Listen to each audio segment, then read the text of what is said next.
Pour Claire Chazal, plus de 7 ans après son éviction du JT de TF1, peu de temps après la rentrée, le sombre scénario semble se répéter. Les coups de téléphone, les pétitions, le soutien du syndicat national des journalistes de France Télévisions n'ont rien changé. Après un dernier numéro, enregistré en décembre, et diffusé ce dimanche 15 janvier en deuxième partie de soirée, l'émission Passage des Arts cédera sa place à une émission sur le cinéma baptisée Beaux Gestes et présentée par Pierre Lescure. Pour le coup, de jeunes on repassera. Le présentateur est de 11 ans l'aîné de Claire Chazal. De quoi faire grincer des dents cette dernière, selon Le Parisien, qui révèle ce samedi 14 janvier qu'elle aurait appris la confirmation de la mauvaise nouvelle par l'attaché de presse d'Omar Sy.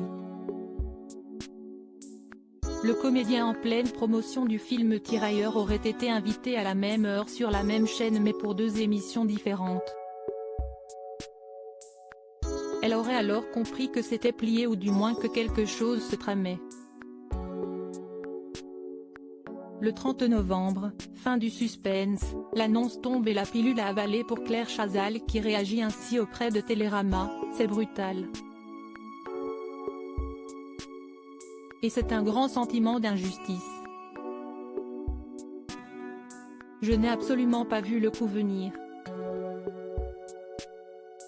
Il faut dire qu'un septembre dernier, elle se croyait sauvée, pensant reprendre pour une saison complète, mais, son producteur lui apprend alors qu'elle a désormais un objectif d'audience de 4% de part de marché. Malgré quelques poussées, il ne sera pas atteint. Mais au départ, Claire Chazal, bien décidée à défendre son programme lancé en 2019, n'aurait pas lâché l'affaire. Claire Chazal était furieuse. Et comme à son habitude, elle a appelé la terre entière, commente un témoin cité par Le Parisien. Rarement une deuxième partie de soirée a provoqué un tel bazar, lance un autre. L'évolution physique de Claire Chazal, des heures au téléphone avec Michel Fildon. Non, vous allez rallumer l'incendie, répond au quotidien un porte-parole de France Télévisions. Car cela semble avoir été très chaud. En furie, l'ancienne présentatrice du 20h de TF1 jugeant la décision scandaleuse aurait d'abord sommé le directeur des programmes de France Télévisions, Stéphane Citebon-Gomez, de s'expliquer. C'est une femme assez droite, elle aime qu'on tienne parole, analyse une de ses proches dans Le Parisien. La sachant dure en affaires, il aurait un temps hésité à ne pas laisser une seconde chance à l'émission culturelle. Elle se serait ensuite tournée vers la patronne de France Télévisions, Delphine Ernotte, puis vers son ami Michel Field. Celui-là même qui l'avait fait venir sur le service public en dirige désormais l'offre culturelle.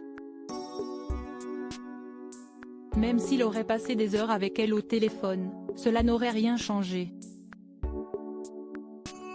D'autant plus qu'il a lui-même déclaré devant des journalistes que les émissions culturelles dans des fauteuils, c'est fini. D'après Le Parisien, auquel Claire Chazal n'a pas souhaité répondre dans l'immédiat, la journaliste aurait obtenu que ses 2 rédactrices en chef soient payées jusqu'au mois de juin.